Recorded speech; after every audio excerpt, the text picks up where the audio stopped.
Hi friends, how are we today? That's good. It took me 20 minutes to find this microphone. It was up my ass. Yeah. Thanks, Konami. Anyway, I'm here because I want to talk about something fun. It's not actually very fun, but it is creative. So, my apologies for the poor audio. I didn't realize that the little microphones that I had needed to be charged. So they're charging. Just gotta wait. So back in early November, December time, I was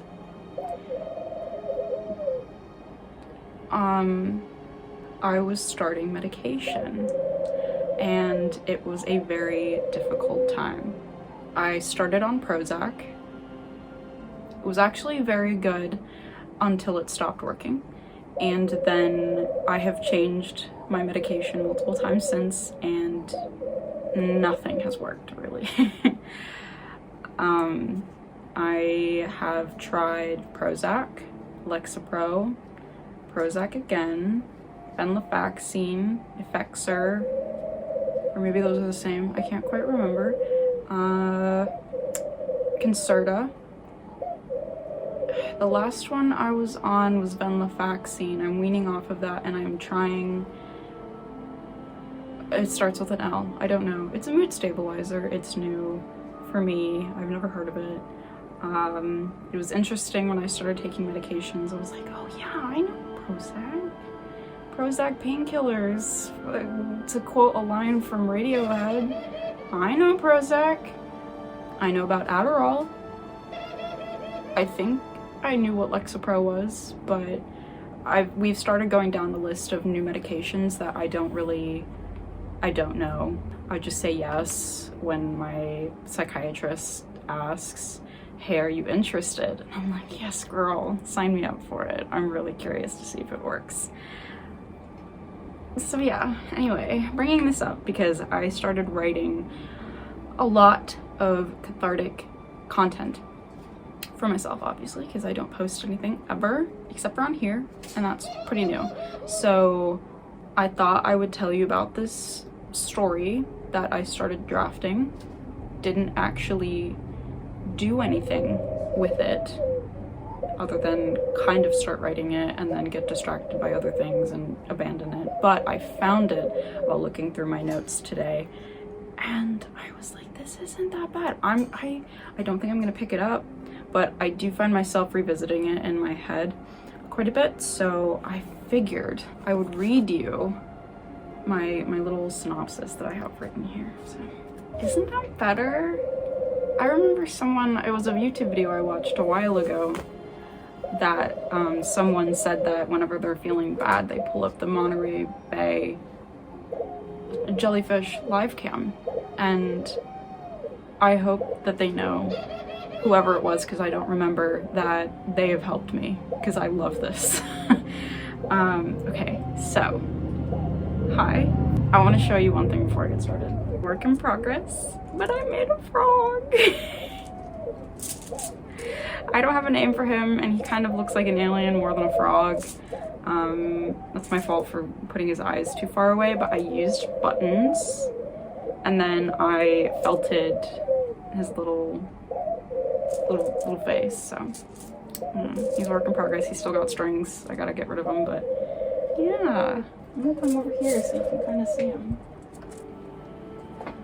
Score. Okay, so this story technically doesn't have a name. I never got around to making one. I feel that is the hardest part of writing for me, and I wouldn't call myself a writer. I like to dabble.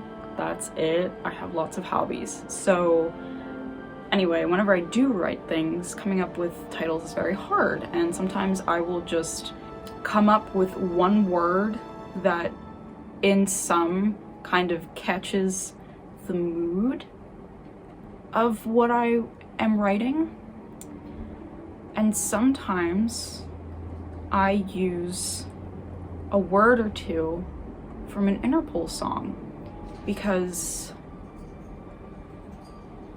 I like Interpol. So anyway, this one, I didn't do that. I didn't steal anything from Interpol. I just didn't name it. So I have a little thing and I'm gonna read here. The story takes place in the last minutes of activity in a dying brain. The person dying is of no significance, nor are they mentioned. You can already tell where my mind was when I started taking medication. So scientists have speculated how long the brain remains active after dying.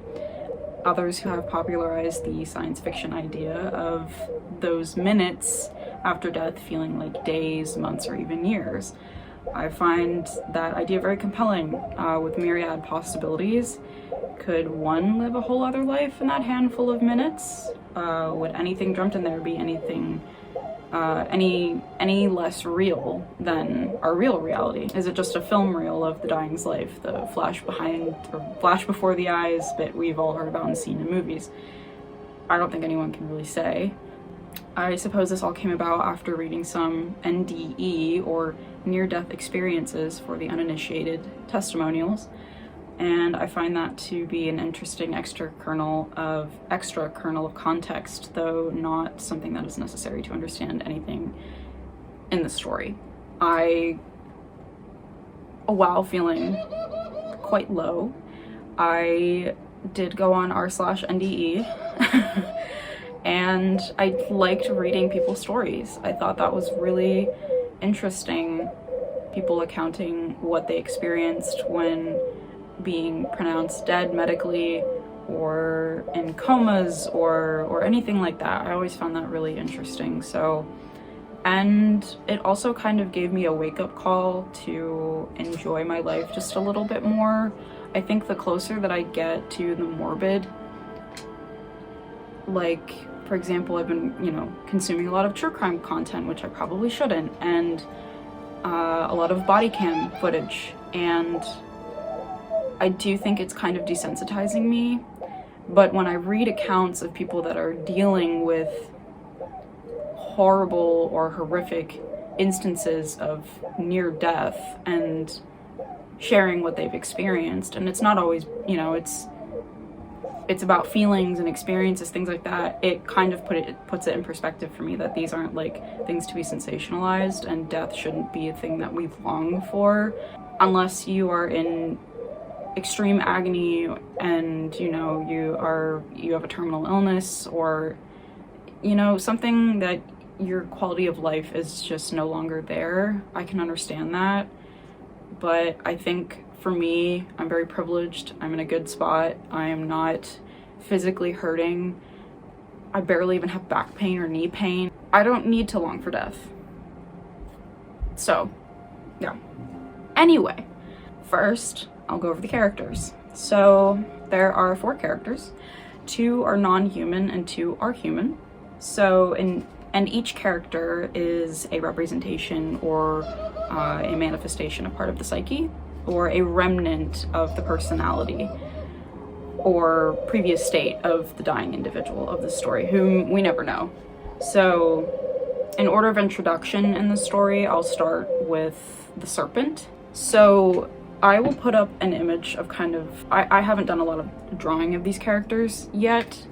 They've just kind of been in my mind, but I will kind of put an image of what I perceive these characters to look like in a sense. The serpent I don't see as I don't see it necessarily as a snake. I see it as kind of hard to explain, but in my illustration class we talked about the origins of monsters, and I mean, I wouldn't call it the origins of monsters, but we talked about specifically that time where we're like, as a worldwide thing, we were starting to kind of commingle with other countries and other places and our neighbors. And what would happen would be, specifically people in Europe would go to other countries, say Africa, and come back and they're like, holy shit, I saw a hippopotamus. They don't know, exactly what a hippopotamus is or have a name for it, but it's this really crazy creature with tusks and yada yada yada yada, and then therefore there are all these like crazy drawings that come out of it, and then it's like a game of telephone from there. People start drawing these even crazier creatures, and that's how we get monsters, because we don't even know where the origin comes from anymore, because it doesn't look like the source material. And the people that even saw these creatures firsthand were probably so shocked by them that they also probably don't remember what they looked like at the time. So, point of me bringing this up is that snakes and things, and like the Loch Ness monster, the serpent in this story is not necessarily a snake, but kind of like a amalgam of a snake and kind of like a dragon with just four legs and hind legs, and kind of like a basilisk face. So kind of just like, I guess, a like medieval man's perception of what a like Komodo dragon would look like. That's kind of the thing. But it is like scaly, it's kind of a serpent. That's pretty much what I've got going on for this, so I'll get back to it. So in both religious and secular media, serpents do not have the best connotation. We all know that. They are representations of greed, self-preservation, and perhaps even aggression in the worst cases. So the serpent here, it does not exactly subvert that expectation that we all have, but more so builds off of it. And so it's more of a foundation, not a diagnosis. The serpent functions somewhat as a white blood cell, if I'm going to get real granular here, or a reactionary element of the psyche. I envision it in a very unscientific way, because I'm not a scientist, as the liquid around the brain, a buffer, a guardian, but also an active party in preventing or minimizing or even altogether disassembling harm. Occasionally, however, white blood cells attack the wrong thing, which can lead to a sort of nigh mutinous confusion. The serpent is the part of the psyche that is meant to aid the rest of the parts by reacting to them and mitigating the effects. In the case of the antagonist of the story, which I'll get into later, who is a blunt representation of mental illness, the serpent protects another character from directly encountering it, as was its role in the alive, now dying brain. However, this leads to problems, as it did in the dying brain, in a traitorous Paradise Lost sort of way. I also was reading Paradise Lost at the time of writing this, so there was a lot of influence there. Satan, I feel bad for him in that story, which you're not supposed to, but like, Milton knew what he was doing. He knew it. Even if he was a church-going man, okay, he knew what he was doing.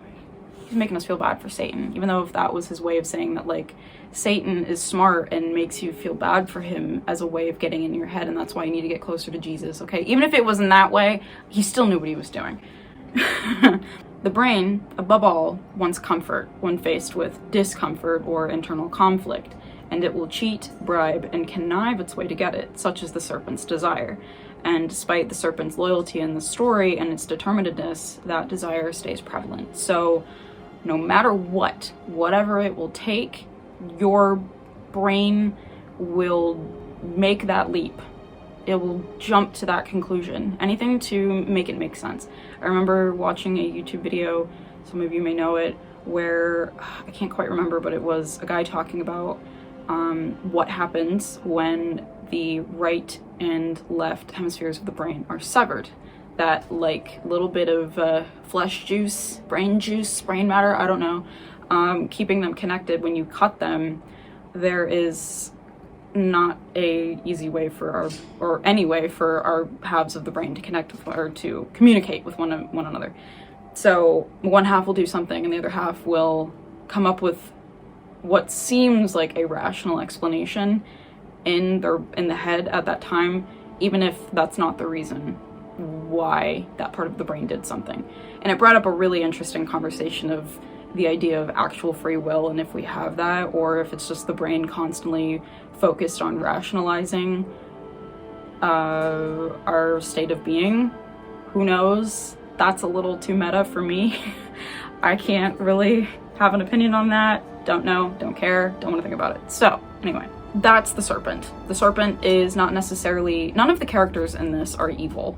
I'll just say that. None of them are good nor evil. They exist outside the confines of any kind of societal justice or judgment, I mean. So everyone is nothing, as always have been. Whatever. Next, we have the wolf. This is another animal with a universally bad representation. When I butcher my own writing. This is another animal with a universally bad reputation. Wolves in fable and in parable are colloquially shown as liars and marauders, and as being consistently cruel and deceitful. Think of Little Red Riding Hood. Also, can we talk about Red Riding Hood with Amanda Seyfried? Siegfried?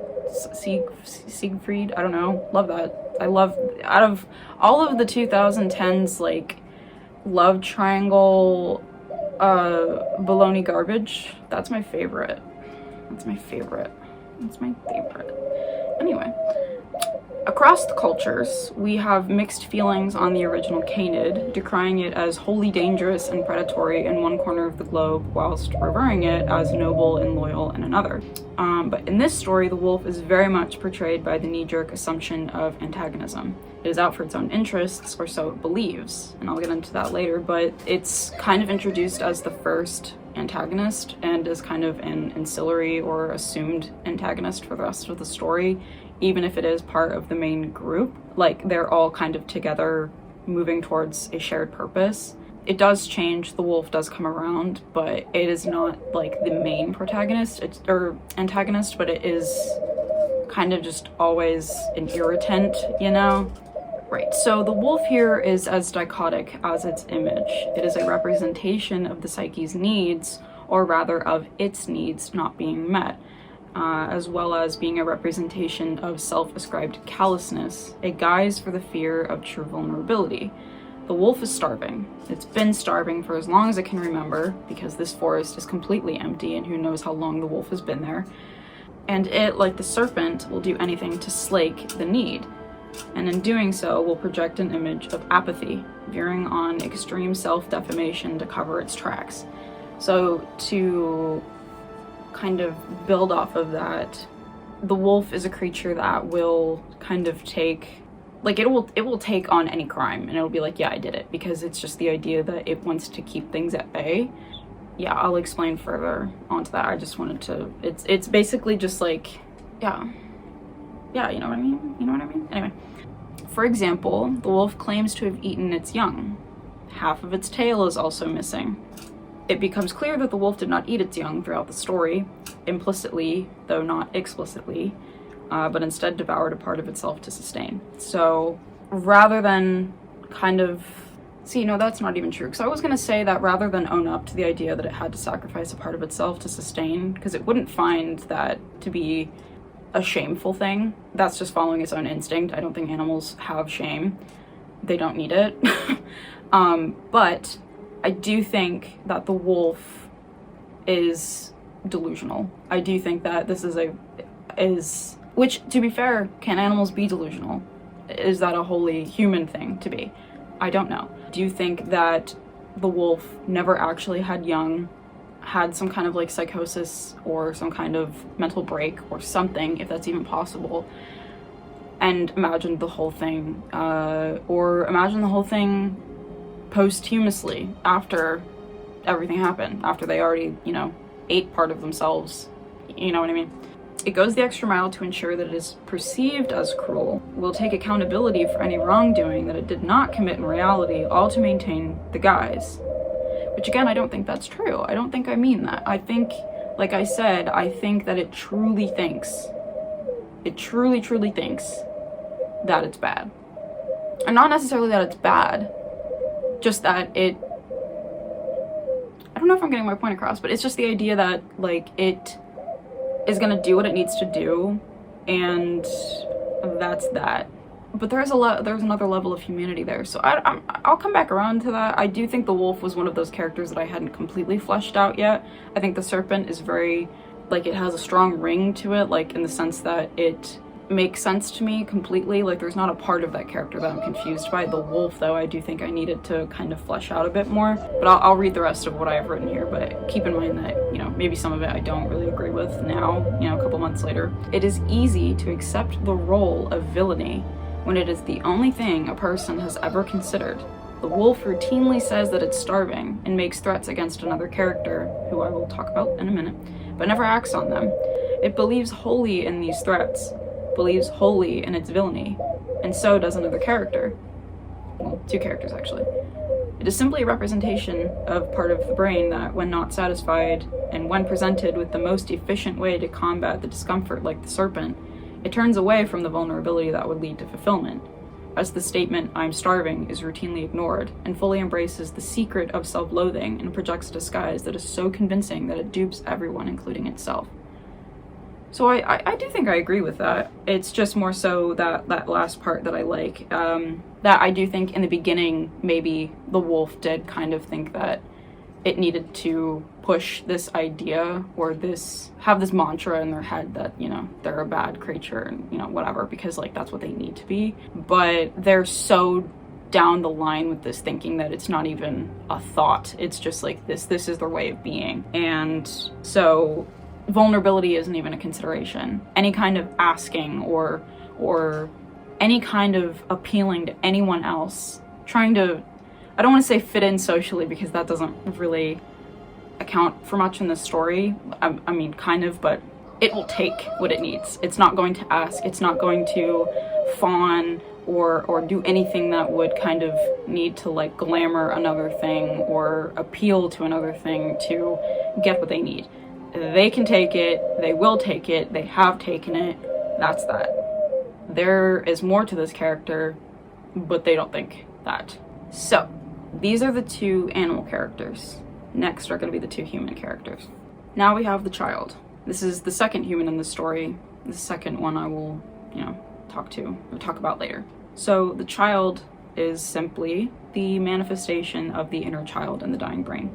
I'm of the thought that it would be thematically interesting if, when the brain is powering down, the easiest parts go first. This powering down of the brain is shown quite literally by the darkening of the forest that the cast inhabits over the story.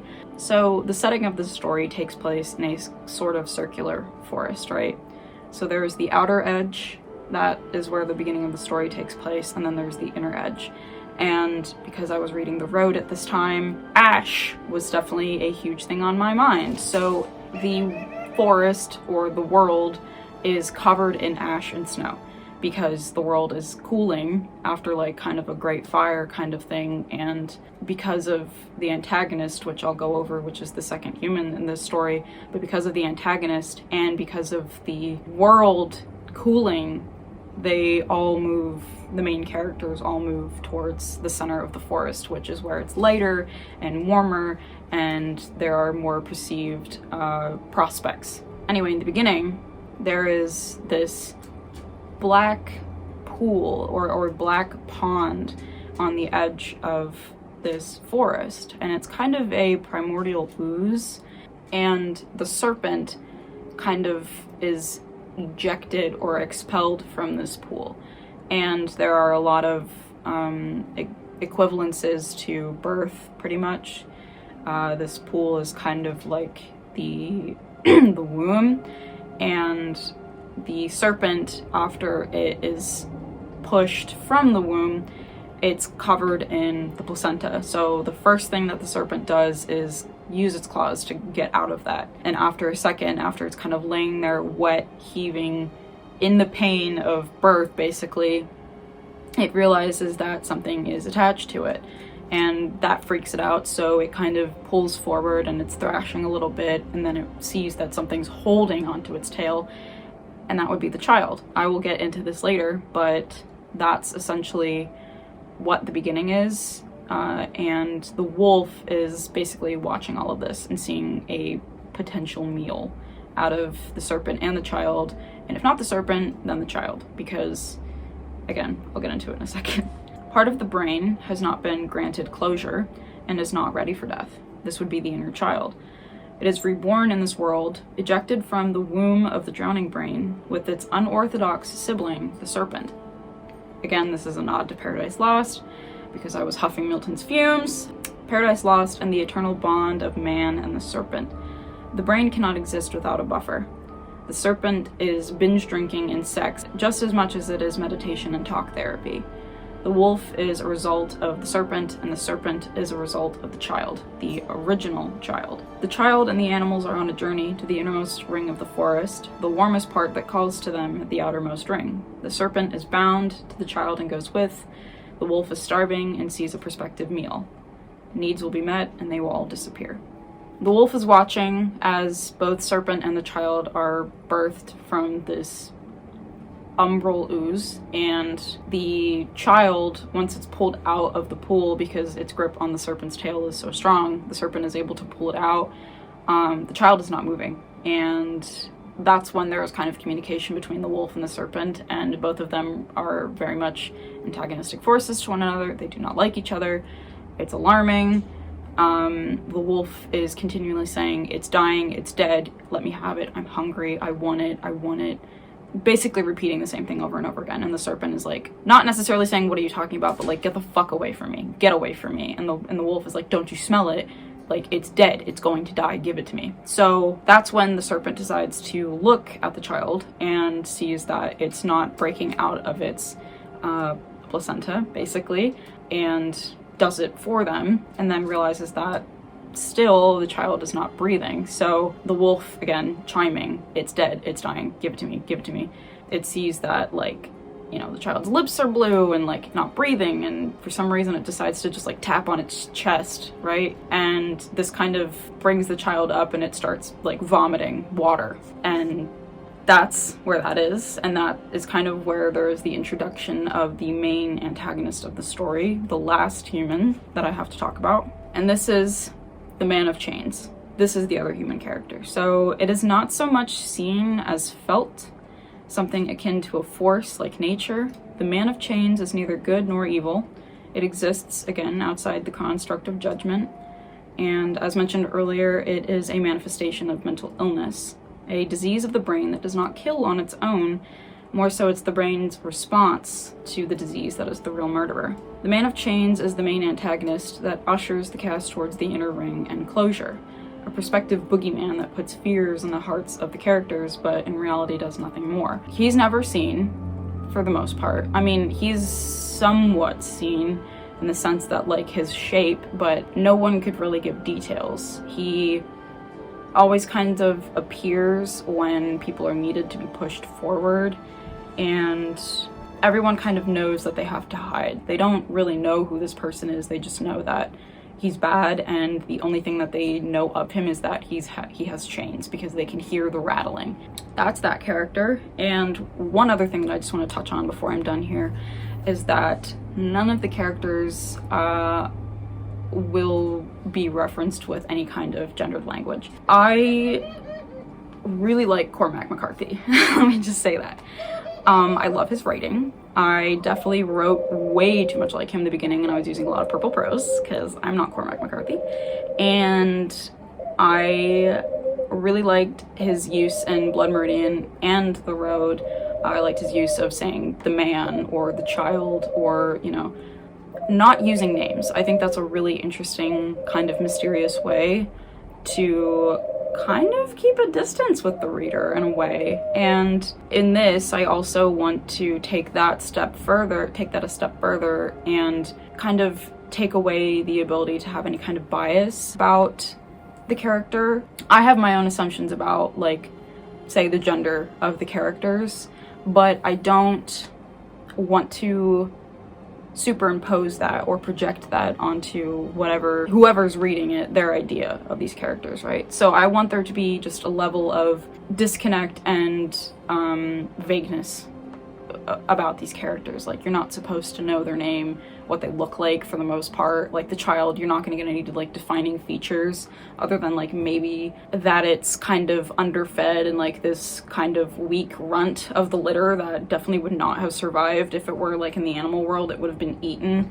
That's pretty much the depiction, but yeah, for the most part, you're not supposed to know too much. So in general, this story is about closure, accountability, and redemption somewhat. It's ambiguous, and pretty much everything is a metaphor, which is on purpose. I'm not claiming it's the best thing ever written, but this was very, very cathartic for me, being able to build this out at a time where I was feeling like a lot of the things within me would never find kind of closure that I was looking for. And I think, honestly, as much as I don't want to give you guys an insight to what I really think about these characters because I want to keep it ambiguous, I really did think of the serpent as kind of a paternal figure and the wolf as a maternal figure. As someone who had a mother but no father growing up, I do think the serpent is kind of what I think a father would be like, and the wolf is very much my experience with motherhood. Like, as a child experiencing motherhood, I think the idea of the wolf kind of devouring its young, or the idea that it did, or its thoughts that it did, seemed to really resonate with me. I think there's just a lot there that I'm not ready to unpack right now, but that's kind of my thought process there. Thank you so much for listening to me ramble for this long. I hope you guys enjoyed. I might do more of these if you guys are interested. I definitely have a lot of things to ramble about.